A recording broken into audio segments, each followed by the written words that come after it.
My delightful wife, whose voice you often hear at the beginning of these episodes, is super invested in teaching English to people who are making their way to this country for the first time. She's part of the Literacy Council here in Rapid City, South Dakota, and she volunteers a bunch of time. And this year they gave her a special award at the Literacy Council picnic. It was a clock. It's a clock. This is something like the great job at helping people learn English award or something like that. It really was a pretty big honor. It was a very emotional thing to be there for the whole event and to hear people say wonderful things about a woman, obviously, I think is wonderful.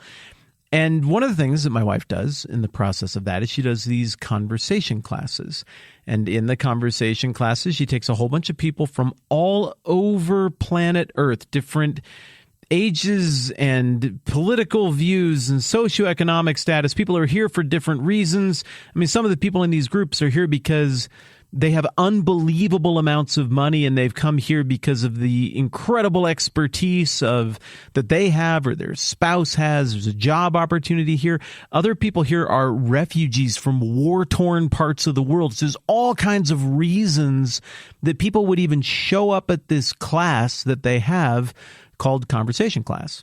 And she's walking people who have close to zero English through the very beginning baby steps of learning this new language. These classes are a fascinating picture of the global community in which we live. And I'm so proud of what she does and how she handles these things. But one of the things when you get people together from all over the world that you're going to have to anticipate is that some of them aren't going to like each other because of tensions beyond their control in the larger world. For example, as I'm recording this, there's been a long-standing war between Ukraine and Russia. And it's been ugly. And those of us who are outsiders to that, I don't think we totally understand the tension there. It goes way, way, way, way, way back. I mean, the Ukrainians are the ancient Scythians, right? I mean, the powerful warriors. They were horsemen of the plains in Eastern Europe. The Persians, Darius and Cyrus couldn't beat them. This is a proud ancient people group that is also very mingled ethnically and linguistically with the tribes from further east yet, the Russians. And there's a fight, and it's a very old fight. And if you're an outsider like me, you're probably never going to totally get it. So what happens then when people from Russia and people from Ukraine both come to Rapid City, South Dakota, and they both are trying to set up a life here, and they're both here because of the same war, and they're both going through very difficult things, and they both need to learn English, and they both show up at the same event? It's probably going to be a little spicy, right? And my wife, I think, has done a really good job of diffusing that and making it go. But at the same time, I think everyone involved, and there's been a lot of grace shown by a lot of people in these classes, but I still think everybody involved would have to say, look, no matter how well it gets handled, you still had to know that tension was coming. There's no way that you were going to bring people from Russia and Ukraine because of the same war and put them at the same table halfway across the world and not have some of that carry over, not have some of that baggage and that history and that tension. Everybody's lost somebody. Everybody's feeling massive pressure. There's plenty of blame for people to feel. It's going to be difficult. It doesn't mean that it shouldn't happen. It doesn't mean that you cancel the class.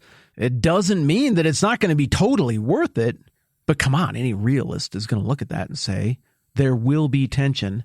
It must happen. Likewise, there just had to be tension in the early church. It just had to happen. You and I are going through the book of Galatians, and maybe a little bit of the emotion that you're feeling as you're going through this is discouragement. Like, I want to hear about wins. I don't want to hear about Christians fighting Christians or Christians fighting sort of pseudo-Christians. That's not fun. I just want to hear the proactive, positive stuff. And this tension is kind of actually a little bit deflating that we're hearing about in the first two chapters of Galatians. But I would put it to you this way. There is opportunity here in this tension that existed between the Jewish Christian world and the Gentile Christian world in the early going of Christianity. There's opportunity here for good and redemptive stuff. In the same way that there's opportunity when you bring people from Russia and Ukraine who are on opposite sides of the same war halfway around the world to Rapid City, South Dakota, and sit them down at the same table and start working on learning basic English phrases together, even though there's going to be some frostiness or some friction or even outright hostility. Hey, we're still at the table and we're still getting somewhere. And you'd have to be really naive to imagine that everybody would just be like, well, we're in class, so we'll just forget about it. No. It's a natural tension that had to occur. It has to be worked through if you want to move forward to the next beautiful thing. In the case of Galatians, the next beautiful thing is a really beautiful thing. If you've been with me since the beginning, we did the whole thing on the book of Matthew. Matthew dovetails beautifully with the Old Testament.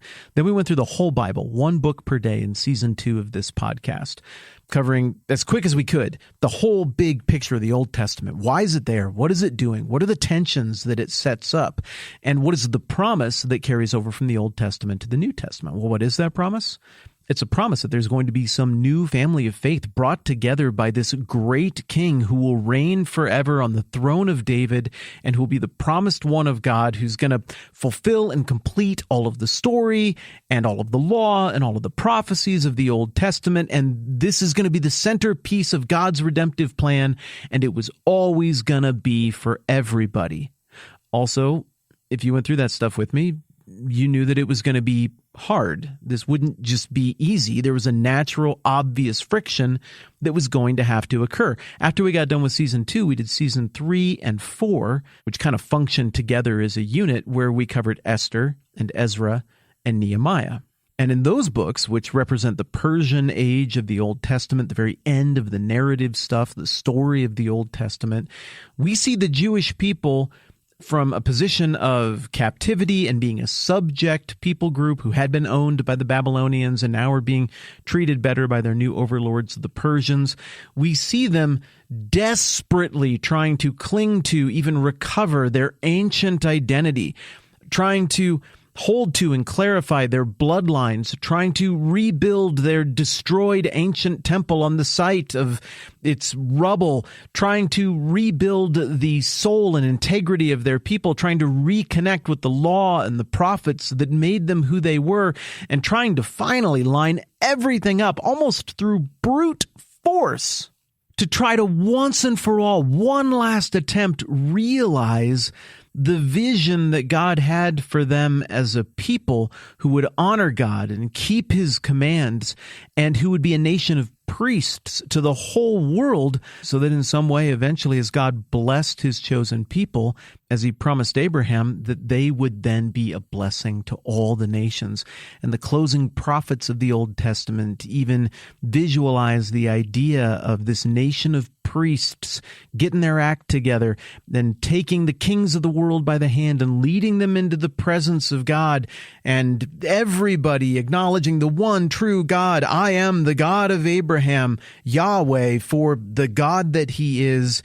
And all of a sudden, all of these pagan people groups who worshiped their own fake ethnic gods, their little local regional deities they made up, gods made of wood and stone, all of a sudden the scales are falling off of their eyes and they're seeing the one true God. And creation really is ultimately redeemed in this moment. But the vision of the Old Testament that we saw as we went through that one book per day series, and as we went through Esther and Ezra and Nehemiah, the vision coming out of the Old Testament is that this was always for everybody.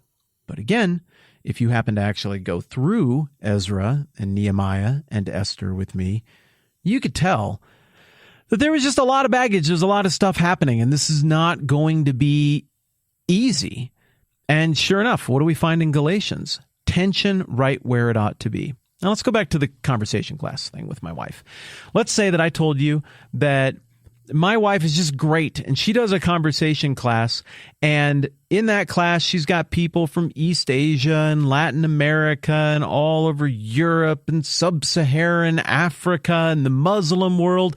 And also, she's got a whole bunch of students from Ukraine and Russia, and they all come together, and it's just been great and perfect. No tension whatsoever, because she's such a good teacher. You would be skeptical of that story. You would be like, I know you love your wife. I know you're trying to be nice. I know she got the clock award, and that's a big deal, and you kind of want to brag her up and everything. But dude, come on. Let's exist in the realm of reality here. We know how hot-blooded the tensions, the war is between Russia and Ukraine right now, you'd be like, I refuse to believe that your wife has some magical power that just when people walk into the room, they suddenly don't care about that anymore and they just forget all of it and everything's just totally fine. No, come on, Matt. There were tensions there, tell the truth, and you would be right. If I said there were no tensions, I would be lying because you're socially smart and you know where tensions must exist.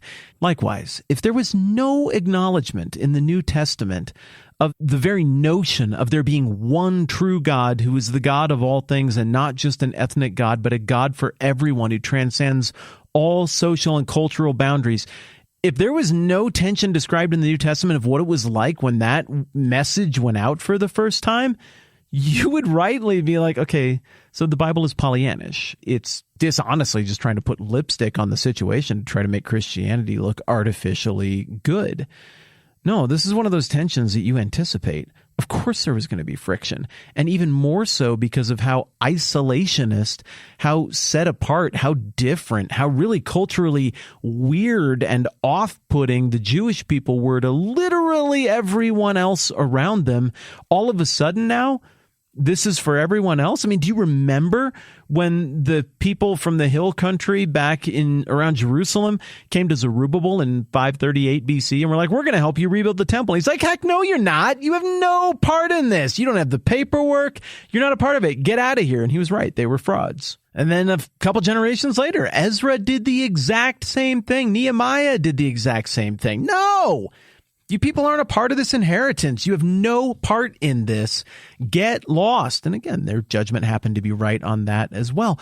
But I mean, to go from that tone of exclusivity to all of a sudden Jesus dies on the cross and is resurrected, and then this thing happens with Paul and the original disciples and Peter and the rooftop vision and Joppa and Cornelius and the Ethiopian eunuch, and all of this stuff is happening, and all of a sudden in like a very short period of time, this era, this set of assumptions that were ingrained for thousands of years, it all gets shaken up at once. Come on, if that tension didn't get acknowledged, if there wasn't some sort of acknowledgement of the difficulty of that process in the New Testament, rightly, you and I would be like, this thing is a fraud.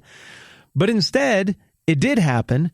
It's recorded, and we're hearing about the tension not from critics. We're hearing about the tension from Christians. We're hearing about it from the sacred text of the Christian religion, which is promoting belief in Jesus. So this is one of those tensions where everything is exactly where it's supposed to be. And the tension we're going to look at as we go through the rest of Galatians chapter 2 is more tension that is exactly where it's supposed to be. But here's the thing, that conversation class that my wife does, it's worked out really well. And I heard two amazing speeches in broken English, one from a Ukrainian and one from a Russian, who participate in those classes just here a couple of months ago as I'm recording this. And there are messages of peace and friendship and overcoming. Yeah, there was tension there. There had to be tension there. It would have been ridiculous to the point of you'd have to assume it was a lie if we claimed there was no tension there. But the beautiful things that were on the other side are even more beautiful because the tension was right where it was supposed to be and is being worked through in meaningful ways. Same deal with what we're looking at in the Bible. I'm Matt. This is the 10-Minute Bible Hour podcast. Let's do this again soon.